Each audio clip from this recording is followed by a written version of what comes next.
이제는 복습의 개념으로 지난주, 지지난주, 또 지지난주에 풀었던 문제를 한 번 더 마무리 복습하면서 그동안 배운 거를 점검하는 시간으로 갖겠습니다. 292페이지의 예상 문제. 다음에 회계 등식 중에 맞는 거 이렇게 얘기했죠? 그러면 이제 뭐만 생각하면 되느냐? 지금 보면 뭐 자산, 부채, 자본에 대한 이야기입니까? 그때는 이제 재무상태표만 보면 되죠.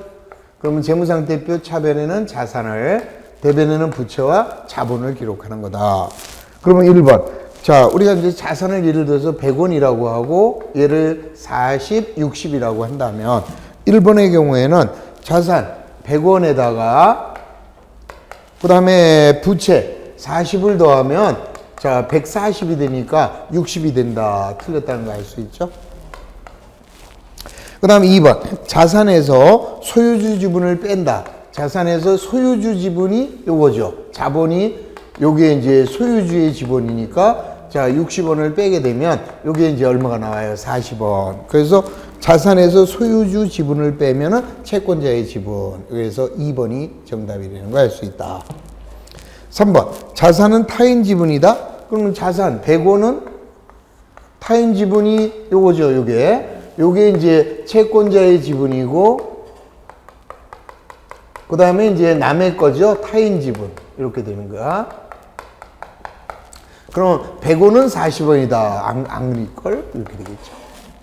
자, 그 다음에 네 번째. 채권자 지분. 채권자 지분이 이건데, 여기다가 또 타인 지분도 이거 아니에요. 타인 지분. 똑같은 말이죠. 그러면 요거하고 요거를 더한 것은 자기 자본 60원이다. 그랬으니까 내나 X.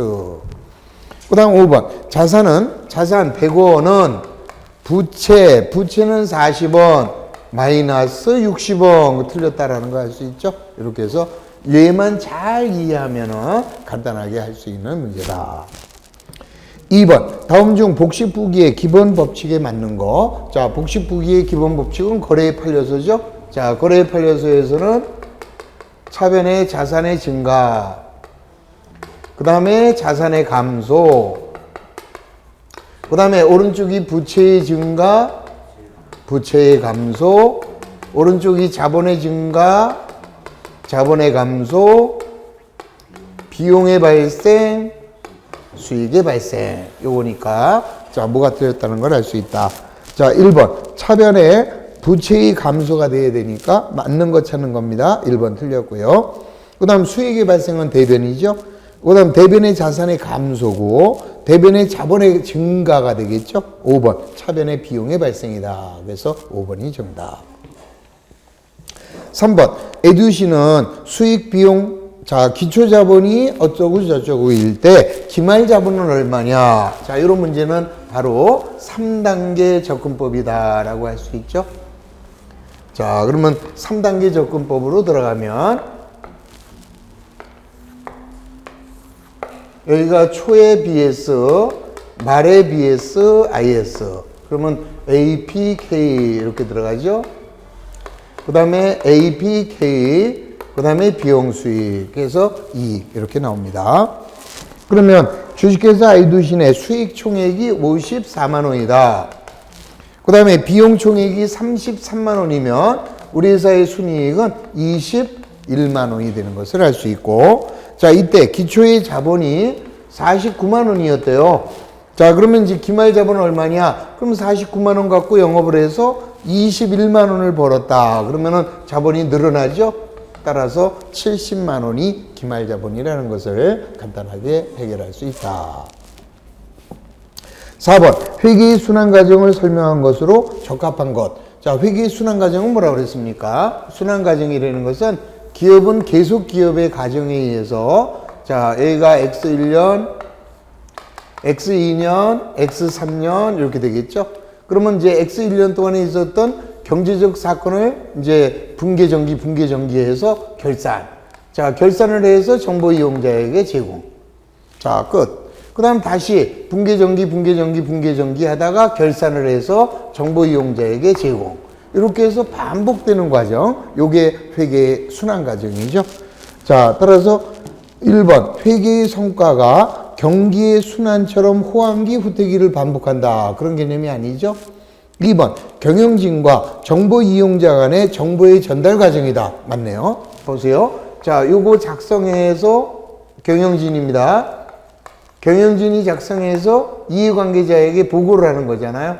정보 이용자에게 보고를 하게 되면 알았음 하고 다시 또 해서 보고하고, 그래서 2번. 자, 요게 회계의 순환 과정에 관한 정답. 5번. 장부는 주요부와 보조부로 나눈다. 자, 우리 딱 기억해야 되는 게 있어요. 보조원장과 보조기입장을 기억하시면 됩니다. 그러면 보조원장만 하나 딱 기억하면 되죠. 자, 보조원장은 뭐가 있다 그랬어요? 무슨 원장. 이렇게 끝나면 보조원장이죠. 자, 무슨 원장으로 끝나거나 아니면은 이제 여러 개의 장부, 상품재고장이나 유형자산대장. 자, 끝에가 무슨 원장으로 끝나거나 아니면은 상품재고장이나 유형자산의 대장이 해당이 된다. 자, 따라서 답은 2번이 바로 정답이죠. 매입처 원장. 이렇게 들어갑니다. 자, 1번. 현금 출납장은 보조기입장, 당좌예금 출납장도 보조기입장, 매입장, 매출장도 보조기입장이다.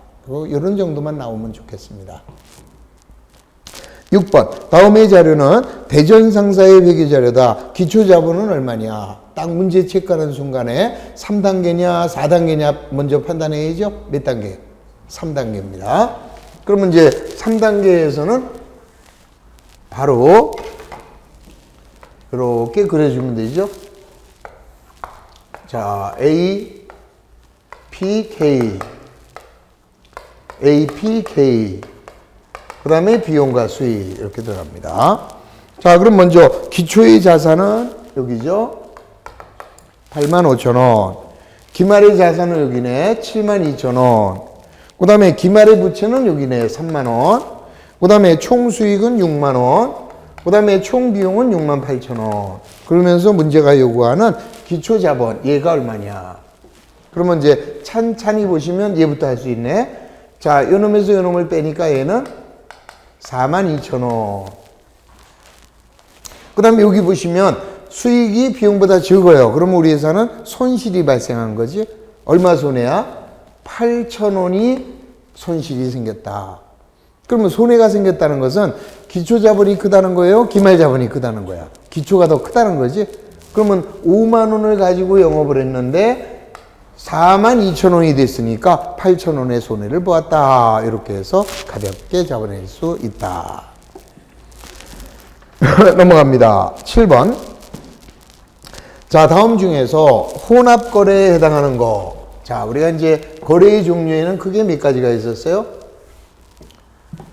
3가지. 자, 먼저 교환거래라는 것이 있었고, 그 다음에 이제 손익거래가 있었고, 손익거래. 그 다음에 이제 혼합거래 이렇게 있었죠. 교환거래는 자산이나 부채나 자본에만 증감 변화가 있는 거. 그 다음에 손익거래는 수익과 비용이 발생하는 거래. 그 다음에 혼합거래는 교환거래와 손익거래가 동시에 발생하는 거래. 이렇게 나타납니다. 자, 1번. 미수 수익을 현금으로 회수하였다. 이 소리는 무슨 말이냐면은, 자, 미수 수익을 현금으로 받았대요. 그러면 현금이라는 자산이 늘어나고, 미수 수익은 뭐예요? 아직 못 받은 수익이에요. 아직 못 받은 수익이니까 자산이라. 그러면 자산을 받았으니까 자산은 없어져요. 그럼 미수 수익 이렇게 없어진다. 그러면 자산이 늘면서 자산이 감소됐으니까 1번의 거래는 교환거래라는 것을 알 수 있다.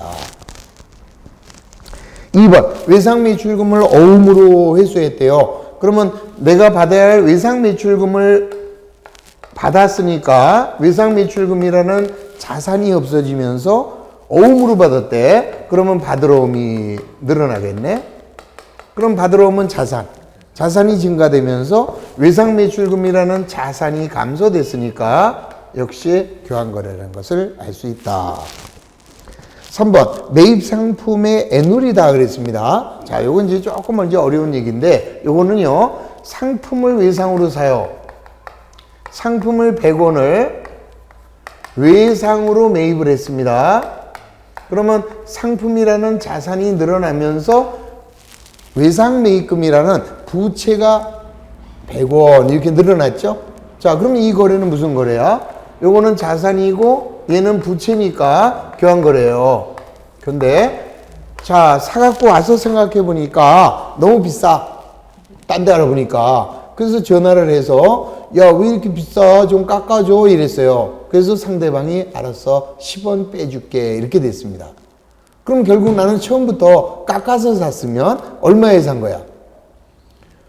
지금 100원의 물건을 외상으로 샀다가 나중에 이제 그 사람한테 전화해 갖고 10원을 깎았다니까요. 그럼 처음부터 제대로 깎아서 샀으면 얼마에 산 걸까? 90원에 산 거잖아요. 100원에 샀다가 10원 깎았으니까. 그러면 처음부터 90원에 샀으면 차변의 상품 90원, 대변의 외상매입금 90원 이렇게 회계 처리했어야 되잖아. 근데 100원 이랬잖아요. 그건 지울 수가 없는 거예요. 그러면 어떻게 하면 되느냐?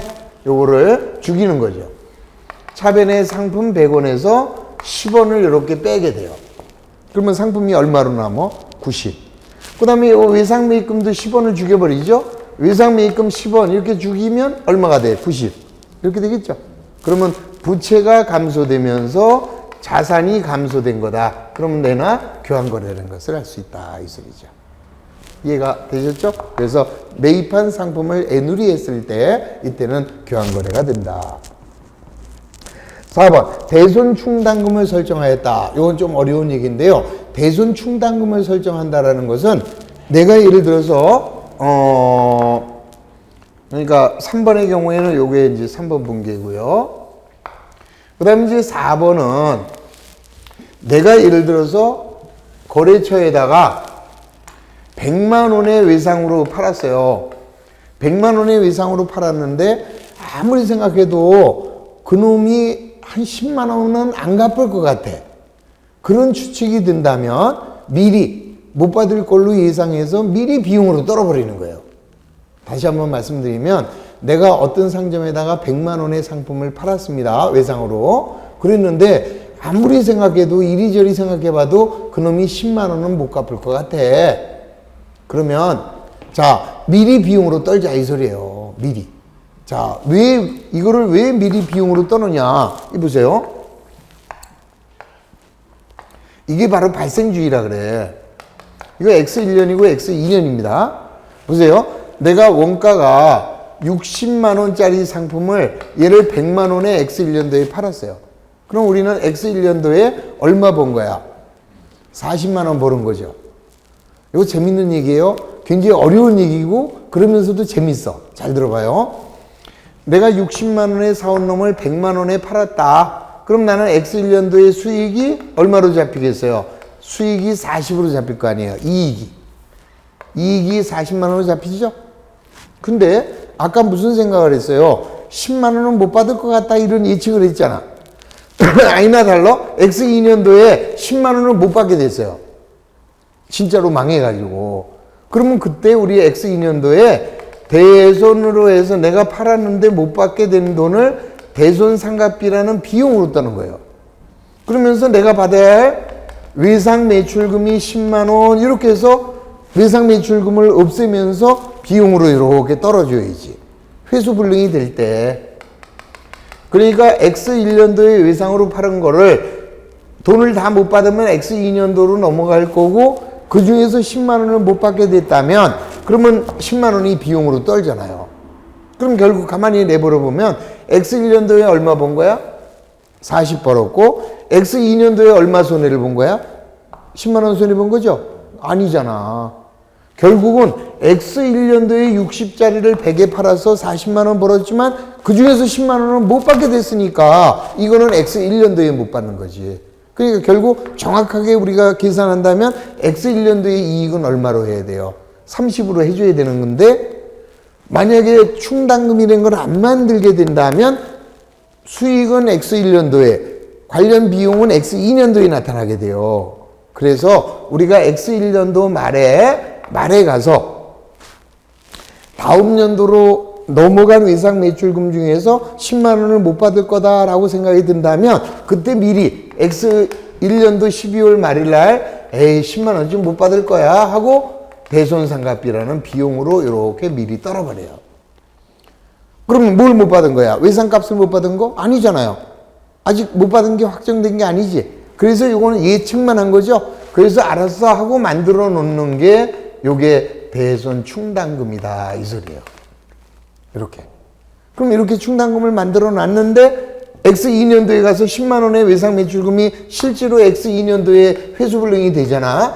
그러면 그때 가서 외상 매출금을 10만 원을 없애면서 아까 그럴 줄 알고 만들어 놨던 거를 여기서 죽여버리는 거죠.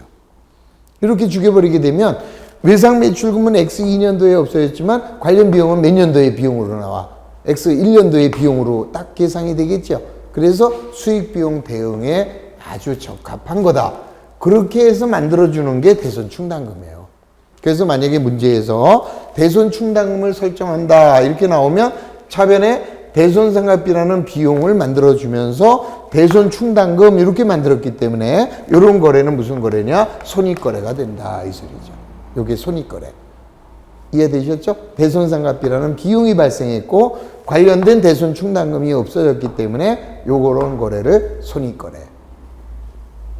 자, 그 다음에 다음 중 혼합거래에 해당하는 거를 찾았으니까 5번이네. 차입금과 이자를 현금으로 지급했다. 그러면 차입금을 갚았습니다. 그러면 차변에 차입금 100원과 현금으로 갚았죠? 그 다음에 이자를 10원 더 줬대요. 그러면 현금이 110원 나가면서 얘는 이자 비용 10원 이렇게 되겠죠? 그러면 이자 비용 10원 나가는 거는 손익거래입니다. 그러면 손익거래를 하나 제거를 해도 뭐가 남아있을까? 교환거래가 남아있죠? 따라서 이런 거래를 우리는 혼합거래라고 한다. 그래서 문제 7번의 정답은 5번만 정답이 되는 거야. 자, 8번. 부기의 주목적. 자, 우리는 우리의 첫날 배웠습니다. 부기의 목적과 회계의 목적. 이렇게 두 가지 배웠는데 부기의 목적은 뭐예요? 부기의 목적은 딱 두 가지지. 일정한 시점에 재무 상태를 파악하고 그 다음에 일정 기간에 경영 성과를 측정하기 위해서 장부에 기록하는 것이 이게 부기다.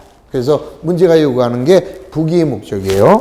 그러면 1번 기업의 이해관계자에게 유용한 정보를 제공하는 것. 제공하는 거는 회계의 목적이죠.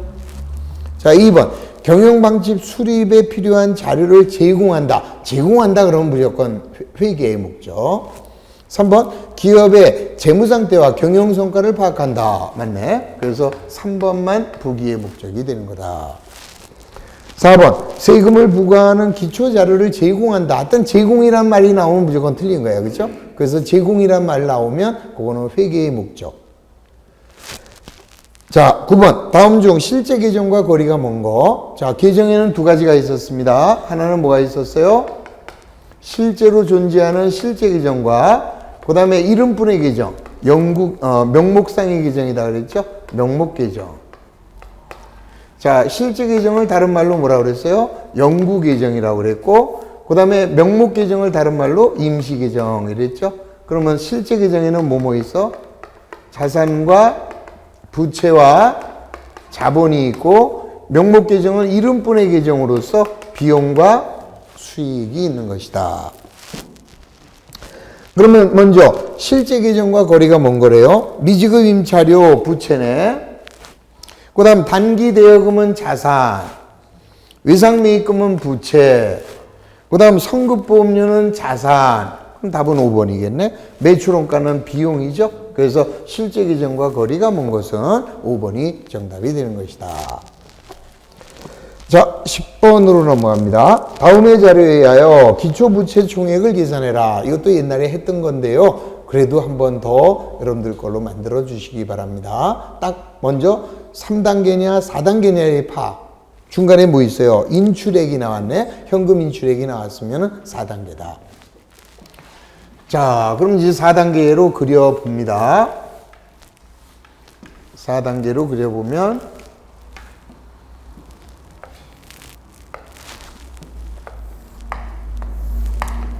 이렇게 되겠죠? 초 K 말 IS. 그래서 여기는 A, P, K, K 플러스 마이너스 K1, A, P, K2, 그 다음에 비용과 수익. 이렇게 써주고, 자, 하나씩 들어갑니다. 자, 기말의 자산, 여기네. 자, 그 다음에 기말의 부채, 여기죠? 그 다음에 기초의 자산, 여기입니다. 그 다음에 단기 중 현금 인출. 자, 현금을 빼갔으니까 이 자리죠? 현금을 추가 출자했으면 이 자리고, 빼갔으면 여기고. 단기 수익은 여기 600.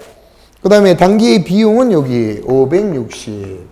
자, 이제 이래 놓으면 찾아가면 되죠. 그럼 여기 먼저 되겠네. 자, 플러스 40만 원을 벌었습니다. 이렇게 되겠죠? 그 다음 여기가 나오죠? 140. 그러면, 자, 140이 기말 자본인데, 이익이 40만 원 나왔다. 그럼 기초의 자본은 얼마였다? 100만 원이었다는 거 알 수 있는데, 이때 중요한 것은 기초 자본은 요게 아니라 요거라고 그랬죠. 자, 따라서 여기다가 100만 원 이렇게 기록을 해주면, 얘는 플러스 된 게 없으니까 제로.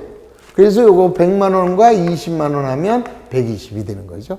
그래서 이놈이 일로 가서 120. 그래서 문제가 요구하고 있는, 기초의 부채를 물어봤네? 그럼 기초의 부채는 여기 있는 거죠? 여기 있는 거니까 140에서 120 하면 기초의 부채는 20만 원이었다. 간단하게.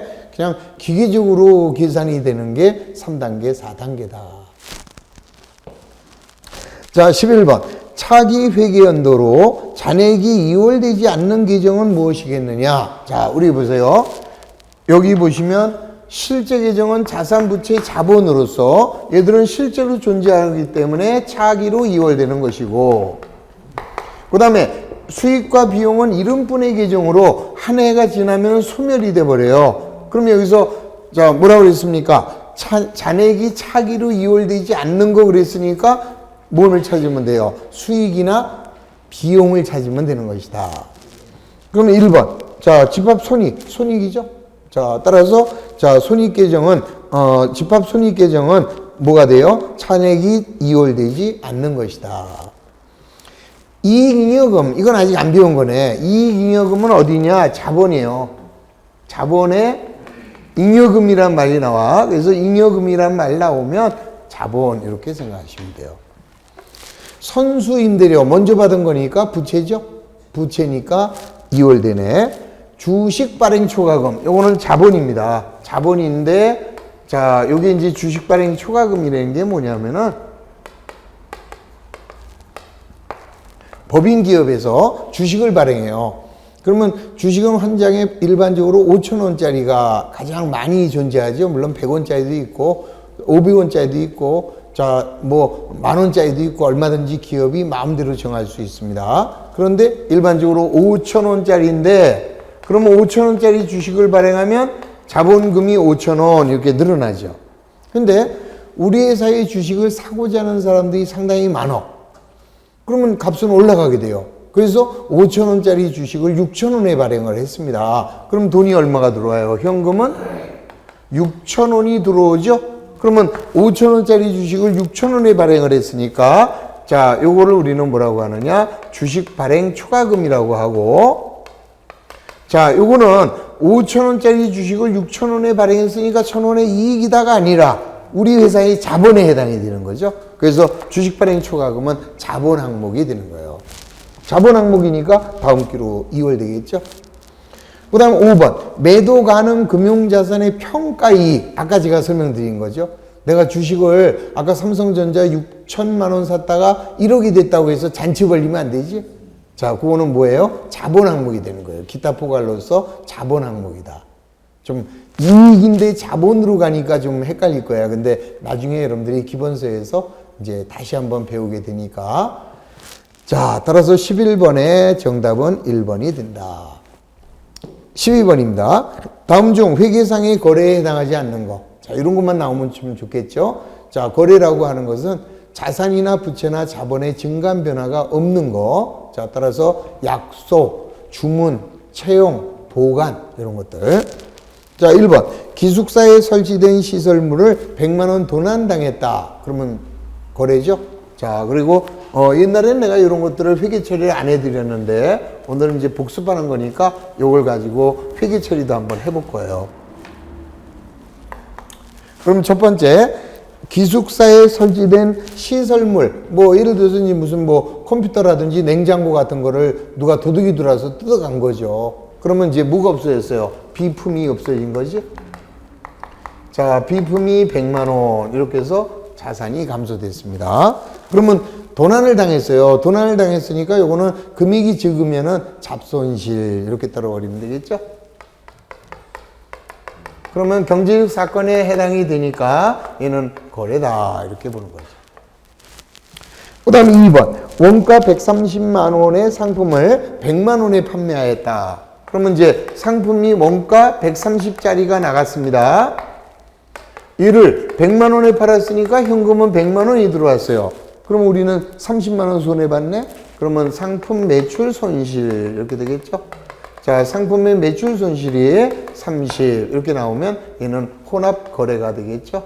자, 요거는 교환 거래고 요거는 순이익 거래니까 혼합 거래네. 3번. 이자 50만 원을 현금으로 지급하였다. 그러면 현금이 나갔으니까 대변의 현금 50. 이자로 나갔으니까 이자 비용. 그러면 비용이 발생했으니까 손익거래. 4번. 영업소 임차 계약을 체결하고 1년분 임차료 20만 원을 현금으로 지급하였다. 자, 현금이 나갔으니까 대변의 현금 20. 그 다음에 임차료로 나갔어요. 집세로 나갔으니까 임차료라는 비용이 발생했다. 비용이 발생하면서 자산이 감소됐으니까 교환거래.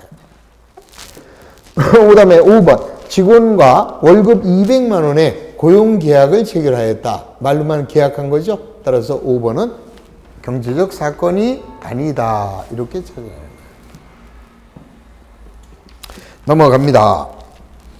자, 13번. 어떤 상점의 기말 장부를 조사한 바 다음과 같다. 기초의 자산합계가 123만 원이었다면 기초의 부채는 얼마겠느냐. 자, 딱 짜려보는 순간에 몇 단계예요? 4단계. 왜요? 유상증자가 하나 꼈지? 자, 유상증자가 꼈으니까 다시 4단계. 자, 빠르게 한번 접근해 봅니다. 그러면 이렇게 그려집니다. APK 플러스 마이너스 K APK2 비용과 수익. 자, 나온 대로 씁니다. 기초의 자산은 123만 원. 그 다음 기말의 장부다. 그랬으니까 거기 있는 자산은 기말 자산이네요. 168만 원. 그 다음에 기말의 부채는 36만 원. 그 다음에 기간의 수익은 369만 원. 그 다음에 기간의 비용은 315만 원. 그 다음에 기간 중 유상증자라고 그랬으니까 이쪽으로 12 이렇게 되겠죠. 자, 그러면서 물어보는 것은 얘를 물어보고 있는 거다. 그러면 자, 아까하고 똑같습니다. 자, 요놈에서 요놈을 빼면 되죠. 6, 9, 15 그러면 54만 원 이익인가요? 54만 원 이익이다. 그 다음에 168에서 36만 원을 빼면은 132만 원이 기말자본이죠. 자, 132만 원이 기말자본인데 이익이 54만 원 나왔다면 기초의 자본은 얼마였다? 78만 원. 78만 원이 기초에 78만 원이 132만 원 돼서 54만 원 번 거니까. 그럼 78을 여기다 적냐, 여기다 적냐, 1번에 적냐, 2번에 적냐, 그것만 판단하면 되죠? 몇 번? 2번. 요게 78. 그럼 얘는 없는 거니까 얘가 12만 원이면 얘는 66이 되는 것을 알 수 있죠? 자, 얘가 66이면 얘가 66만 원 이렇게 올라가죠? 요 놈이 이 놈이니까. 그러면 빼면 1, 2, 3, 6, 6, 57인가요? 그래서 기초의 부채는 57만 원이었다. 이렇게 된 거죠. 아주 저건 암산으로 하는 게 아니라 계산기로 하는 거니까 탁탁탁탁 빠르게 적용하시면 간단하게 해결이 된다. 자, 14번. 작년 문제네요. 작년이 아니라 사실은 금년 문제야. 18회.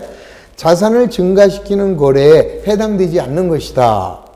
자, 이것도 내가 분기를 하나하나 해드릴게요. 분기를 해드리면은 훨씬 더 수월하게 이해가 될 거예요. 그러니까 회계는 결국 분기를 잘하느냐, 분기를 잘하면 이 회계가 쉬워지는 거고, 이게 안 되면은 어려워지는 거죠.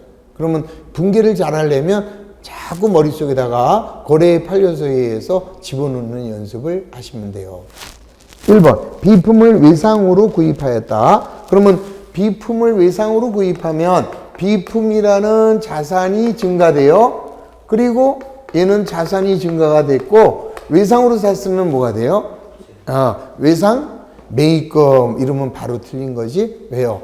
외상 매입금은 아무나 쓰나 상품일 때만 쓰는 거죠. 상품 제품일 때만 외상이고, 비품은 아직 외상일 때는 미지급금. 이렇게 해서 미지급금이라는 부채가 증가된 거다. 그럼 지금 1번의 경우에는 자산이 증가됐어요, 안 됐어요? 자산이 증가됐잖아 지금. 2번, 차입금의 상환을 면제받았대요. 자, 이건 뭐냐면 내가 100만 원을 누구한테 갚아야 되는데 그 친구가 야, 갚지 마. 그래서 내가 갚을 빚을 면제받았어요. 그러면 차입금은 빌린 돈, 부채인데 그거를 면제받았으니까 차입금이라는 부채가 감소되겠죠? 자, 부채가 감소되면서 이익이 생겼잖아요. 갚을 빚을 안 갚았으니까. 그럴 때 우리는 내가 갚아야 할 채무를 면제받아서 이익이 생겼노라. 그래서 채무 면제이익이라는 수익으로 처리를 하게 돼요. 그러면 2번에서는 자산이 증가된 것이 아니다. 이 소리죠. 그래서 정답은 2번이 됩니다. 3번, 주주로부터 현금을 출자 받았다. 그러면 기업으로 볼 때는 현금이라는 자산이 증가되겠네요. 그리고 주주한테 받았으니까 자본이 늘어나겠지. 그러면 자산이 증가됐으니까 자, 3번도 답이 아니죠. 4번, 자, 은행으로부터 현금을 차입을 했대. 은행에서 현금을 빌려왔어요. 그럼 현금이 들어오면서 빌린 돈을 차입금이라고 하네. 차입금이라는 부채도 늘어났다. 따라서 현금이 늘어난 거다. 그 다음에 5번, 이자를 현금으로 수령하였다. 자, 이자를 현금으로 받으면 현금이 들어오면서 이자 수익. 자, 현금 증가됐죠? 그래서 자산이 증가된 것이 아닌 것은 바로 간단하게 2번만 정답이었다. 그러면 지금 보세요. 18회 때 지금 아까 11번도 18회 문제고, 그 다음에 12번도 18회 문제고, 지금 14번도 18회 문제잖아요. 그럼 벌써 세 문제 거저먹은 거 알 수 있죠? 누가 회계를 어렵다고 그래요? 알고 보면 쉬운 거예요. 괜히 주변 사람들이 회계 때문에 골치 아파 그러면은 그 사람하고 같이 놀지 말아요. 회계는 쉬운 거다. 어떻게 공부하느냐가 우선이에요. 자, 15번. 명순상사의 다음 자료를 이용하여 기말 자산을 계산하라. 딱 보는 순간에 4단계. 그게 얼른 생각나야 돼. 그러니까 이걸 어떻게 접근할 것이냐 이것만 딱 생각하면 그 다음부터는 술술 자, 술술 나와요. 이게 이렇게 나오고, 자, 이제 또 정리해 봅시다. 자, 먼저 단기의 매출액이다 그랬으니까 매출액은 수익이네요. 우리 아까 수익은 오른쪽에 쓰자. 그 다음에 비용, 매출원가는 비용이에요. 600짜리를 900에 팔았구나. 이렇게 된 거죠. 그 다음에 기타의 비용이 100만 원 있었대. 그 다음에 기초의 부채는 여기입니다. 기초의 부채는 400. 그 다음에 기타의 수익이 또 100만 원 나왔네요. 기타의 수익이 100. 그 다음에 기말의 부채가 600이래요. 기말. 그 다음에 기초의 자산이 900. 기초의 자산은 900. 그 다음에 기중에 유상증자가 나왔네요. 유상증자는 일로 오면 되지, 100. 그 다음에 기중에 인출한 게 나왔네. 아, 오케이. 빼갔구나, 50. 이렇게 되겠죠. 그럼 이제 할 수 있는 것부터 순차적으로 적용하면 얘가 500. 그럼 이 500은 바로 다운시키면 되죠? 그러면 600에서 50 빼면은 550이었다. 이렇게 되겠죠? 근데 이거는 두 개를 물으니까 냅둬요. 그럼 이걸 보면 1000만 원의 수익인데 700의 비용이니까 300만 원의 이익이었다. 이렇게 나오겠네? 그럼 우리 아까 550 갖고 했는데 얼마 벌었어요? 300만 원을 벌었으니까 얘는 850이 되는 것을 알 수 있지? 자, 요거 두 개 더한 게 얘니까 얘는 얼마야? 1450 이렇게 되겠죠? 오케이? 알고 보면 쉽다. 16번 현금 20억과 차입금 10억을 가지고 영업을 한 결과 첫 해 동안에 5억의 순이익을 얻었다. 기업주의 회사 자산에 관한 청구권은 얼마냐? 자, 이것도 역시 간단하게 뭘 그려보면 될까요? 그냥 3단계 그려보면 되지. 자, 3단계 그려보면 A, P, K, A, P, K 비용 수익이에요. 그러면 현금이 20억이 있었고 현금은 자산. 그 다음에 차입금 부채 10억. 그러면 자본은 10억이네. 자, 그랬는데 첫 해 동안에 5억을 벌었대요. 이익이 나왔대. 그러면 10억 갖고 5억을 벌었대요. 5억을 벌면 자본은 15억이 되겠지? 자본은 15. 자, 그러면은 기업주의 회사 자산에 관한 청구권. 그랬으니까 요게 요 기말 자본, 요 자본이 자본주 지분. 다른 말로 주주 지분. 그다음에 자본주의 자기 거니까 내 거 내놔 하고 청구할 수 있는 권리다 이 소리죠. 그래서 자본주의 청구권은 15억이 정답이 되는 것이다. 아무것도 아니죠? 넘어갑니다. 17번. 다음 중에서 부기상의 거래에 해당하지 않는 것만 바르게 나열한 거. 자, 이것도 역시 제가 분개도 다시 한번 해드리도록 하겠습니다. 그러니까 지금은 초보 단계니까 그냥 개념을 잡는 게 더 중요하고 그 개념을 잡기 위해서는 자꾸 이제 거래의 판례 요소에 의해서 분개하는 연습을 하시는 거예요. 자, 1번. 비품을 구입하는 계약을 체결하고 계약금을 5만 원 지급하였다. 그럼 뭐 아무 말 없어도 계약금을 뭘로 주겠어요? 현금으로 줬겠죠? 그러면은 1번은 현금이라는 자산이 5만 원 나갔습니다. 5만 원이 나간 이유는 왜? 상품을 사기 위해서 먼저 준 돈이죠. 계약금이란. 그래서 먼저 준 돈을 선급금. 2번 상품이 운송 도중에 파손되었다 그랬습니다. 그러면 상품이 없어졌네. 그러면 대변에 상품이라는 자산이 없어지면서 파손했어요. 그러면 손해지. 자, 그런 비용을 파손비.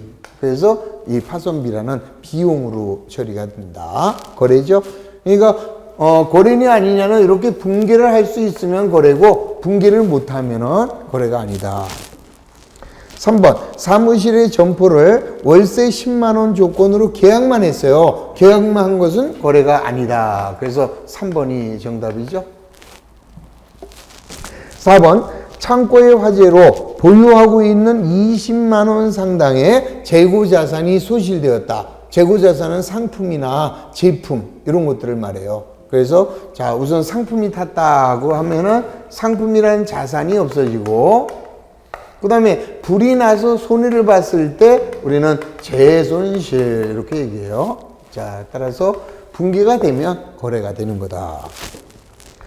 자, 미음번 현금 3만 원을 종업원이 분실하였대요. 그러면 현금이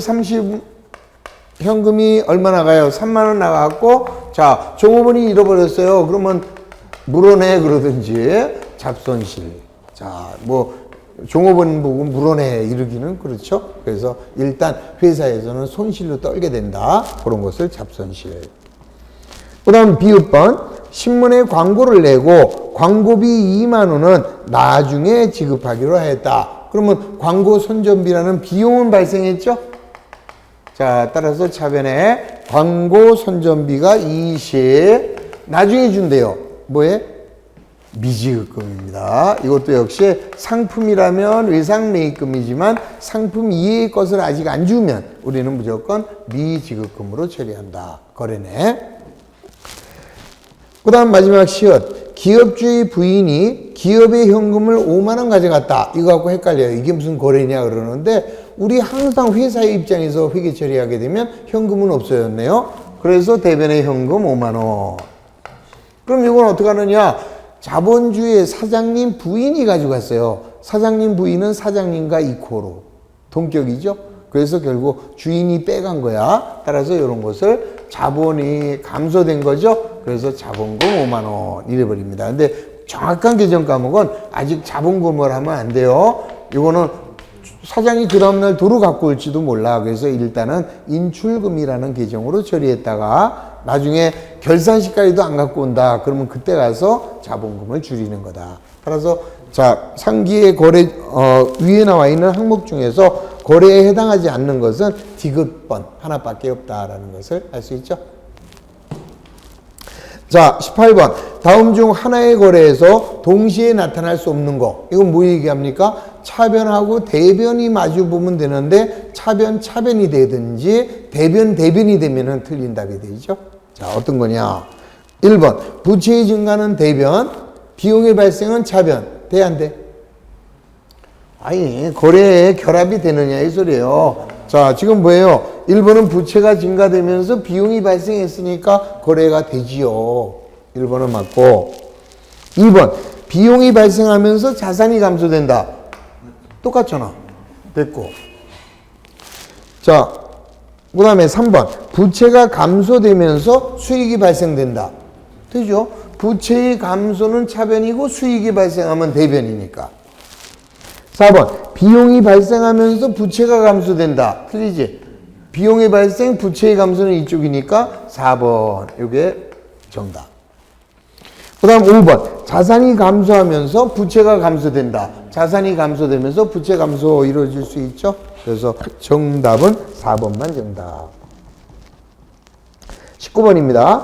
다음의 거래 중에서 교환 거래에 해당하는 거. 자, 이것도 우리가 분개하면은 쉽게 이해할 수 있습니다. 자, 1번. 현금을 10만 원 증여받았대요.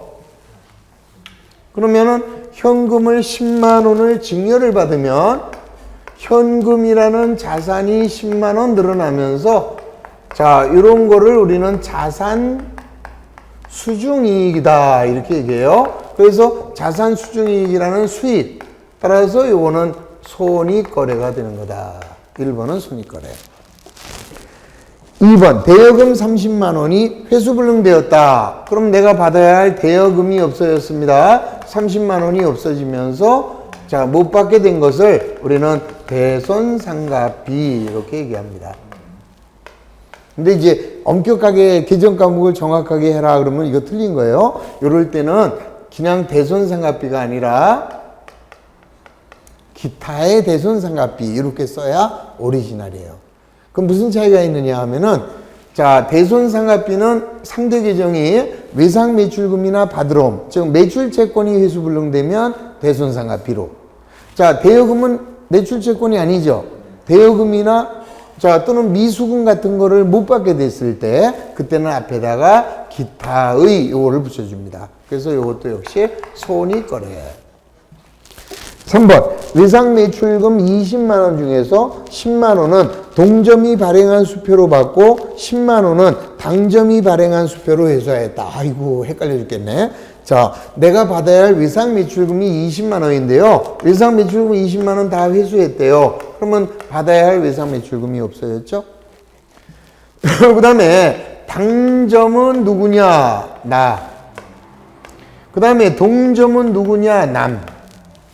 그러면 지금 보시면 10만 원은 동점이 발행한 수표로 받았대요. 동점은 남이죠. 타인이 발행한 수표 그거 가지고 어디 가나? 은행. 은행 가면 바로 현금으로 주겠죠. 그래서 10만 원은 현금. 그 다음에 나머지 10만 원은 내가 발행한 수표로 받았대요. 그럼 내가 수표를 발행할 때 뭐를 죽였을까? 아니, 내가 상품을 매입하면서 대금을 수표를 발행했다. 그러면 당좌 예금을 없앨 거 아니겠어요? 야, 너 내 은행에 가서 내 당좌 예금에서 찾아가라 하고 당좌 예금을 없앴는데 그 친구가 안 찾아간 거 아니에요. 그리고 나한테 도로 갖고 온 거니까 당좌 예금이 줄지 않았지? 이게 줄은 거 아니잖아요. 안 찾아갔으니까. 그래서 이 경우에는 당좌 예금 이렇게 되는 거죠. 오케이? 그러면 자산의 증가, 자산의 증가, 자산의 감소니까 요거는 교환거래가 되는 거다. 그래서 정답은 3번이죠. 4번, 상품이 25만 원이 화재로 손실되었다. 그러면 상품이 25만 원 없어지면서 화재로 손해를 보게 되면 재손실. 그러면 재손실이라는 비용이 발생했으니까 손익거래. 그 다음 5번, 취득원가가 20만 원인 사무용 컴퓨터를 5만 원에 매각하였다. 그러면 사무용 컴퓨터는 비품입니다. 비품이 얼마짜리 없어졌어요? 20만 원짜리. 내가 갖고 있는 비품이 20만 원인데 없어졌죠? 20. 근데 얼마에 팔았대? 5만 원에 팔았대요. 그리고 대금은 월 말에 받기로 하였다. 아직 못 받았죠? 상품이 아니니까 미수금이 5만 원. 그러면 20만 원짜리를 5만 원에 팔았어. 손해죠? 그거를 우리는 비품 처분이라고 안 하고요. 퉁쳐요. 유형자산을 처분하여 손실이 생겼습니다. 이렇게 해주는 거예요. 그럼 요거는 비품을 팔았는데 돈을 못 받은 건 교환거래고 얘를 손해를 보고 파는 건 손익거래네. 두 개가 동시에 나타났으니 혼합거래죠. 자, 문제가 요구하는 것은 교환거래를 찾아라. 3번이 정답. 20번. 다음 중 손익거래인 것은? 자, 똑같습니다. 1번. 대여금을 5만 원 회수하고 이자로 현금을 2천 원을 받았다. 그러면 대여금을 받는 거는 무슨 거래예요? 교환거래. 그 다음에 이자를 받는 거는 무슨 거래? 이자를 받는 거는 손익거래. 두 놈이 동시에 이루어졌으니까 1번은 혼합거래. 자, 이거 분개 다시 한번 해봐요. 자, 대여금을 5만 원을 회수하고 이자 2천 원도 받았다. 그럼 현금이 5만 2천 원 들어온 거네. 그럼 차변에 현금이 5만 2천 원. 그 다음에 5만 원은 돌려받았으니까 대여금 5만 원. 그 다음에 이자가 2천 원. 그러면 얘는 교환, 얘는 손익. 따라서 1번은 혼합. 2번. 갑회사와 A 상품 1000개를 2만 원에 구입하기로 계약을 하였다. 계약은 거래가 될 수 없다. 3번. 상품을 2만 5천 원 매입하고 자, 상품을 사왔어요. 상하변의 상품. 그 다음에 5천 원은 현금으로 줬답니다. 현금. 그 다음에 잔액은 외상으로 하다. 상품을 외상으로 매입하면 그때는 외상 매입금. 그러면 자산 부채니까 교환거래. 4번 우표 2만 원을 현금으로 구입하였다 그랬습니다. 그러면 현금이 나갔으니까 대변에 현금 얼마? 2천 원. 자, 2만 원이네요. 자, 그 다음에 우표는 뭘로 해줘요? 자, 우표는 통신비로 해줘도 되죠. 통신비로 해도 되고 아니면 소모품비로 해도 되고 자, 따라서 얘는 손익거래가 되는 거다. 그 다음에 5번 외상 매출금 10,000원을 현금으로 회수하였다. 그러면 현금이 들어왔겠네요. 현금이 10,000원. 자, 내가 받아야 할 외상 매출금이 없어졌습니다. 외상 매출금 10,000원. 그러면 얘는 자산이니까 교환거래. 그래서 문제가 요구하는 손익거래에 해당하는 것은 4번만 정답이 됩니다. 자, 대충 감이 오지요? 그러면서 그동안 배웠던 것을 한 번 더 복습하는 그런 개념으로 이해하시면 됩니다. 자, 또 쉬었다가 다음 시간에 21번부터 진행하겠습니다. 쉬었다 하시죠.